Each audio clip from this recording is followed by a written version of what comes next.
और इस वक्त की बड़ी खबर आपको बता दें कि रिया चक्रवर्ती को 14 दिनों की जेल हो गई है और 22 सितंबर तक अब रिया चक्रवर्ती जेल में ही रहेंगी और रिया की जमानत अर्जी कोर्ट ने खारिज कर दी है। बता दें कि आज एनसीबी ने रिया चक्रवर्ती को गिरफ्तार किया, उसके बाद उनकी कोर्ट में अभी मेडिकल के बाद कुछ देर पहले ही पेशी हुई और पेशी के बाद एनसीबी ने अपनी रिमांड पर नहीं लिया और उनकी न्यायिक हिरासत मांगी और 14 दिन की न्यायिक हिरासत के बाद रिया चक्रवर्ती के वकील ने उनकी जमानत की अर्जी भी लगाई और उस पर भी लगातार बहस हो रही थी। लेकिन अब यह खबर आ रही है कि रिया चक्रवर्ती की जमानत अर्जी कोर्ट ने खारिज कर दी और रिया चक्रवर्ती को 14 दिनों तक जेल में ही रहना पड़ेगा। 22 सितंबर तक रिया चक्रवर्ती जेल में ही रहेंगी।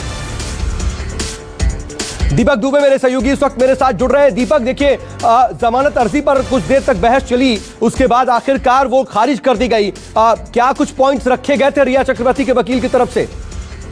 जी, रिया चक्रवर्ती के वकील सतीश माने शिंदे की तरफ से लगातार ये दलील दी जा रही थी कि इसमें जिस तरह से एनसीबी की तरफ से रिया चक्रवर्ती को गिरफ्तार किया गया है और जितने ग्राम अगर बात की जाए कि जो जैद था या बासित था या अन्य आरोपी थे जिन्हें गिरफ्तार किया गया था, उनके पास से बहुत कम ग्राम ड्रग्स जो चरस मिले हुए थे।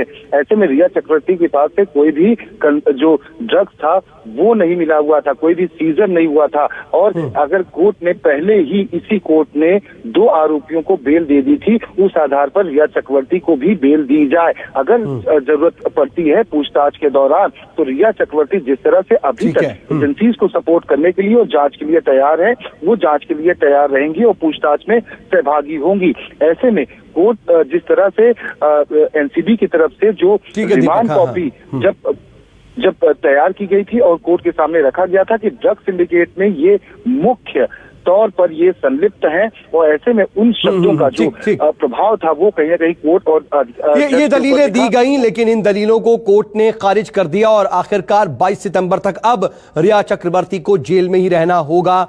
आप नजर बना रखिएगा, हम आगे भी आपसे अपडेट के लिए जुड़ेंगे। फिलहाल के लिए आपका बहुत बहुत शुक्रिया दीपक, और एक छोटे से ब्रेक के लिए रुक रहे हैं। बने रहिए न्यूज़ 24 के साथ।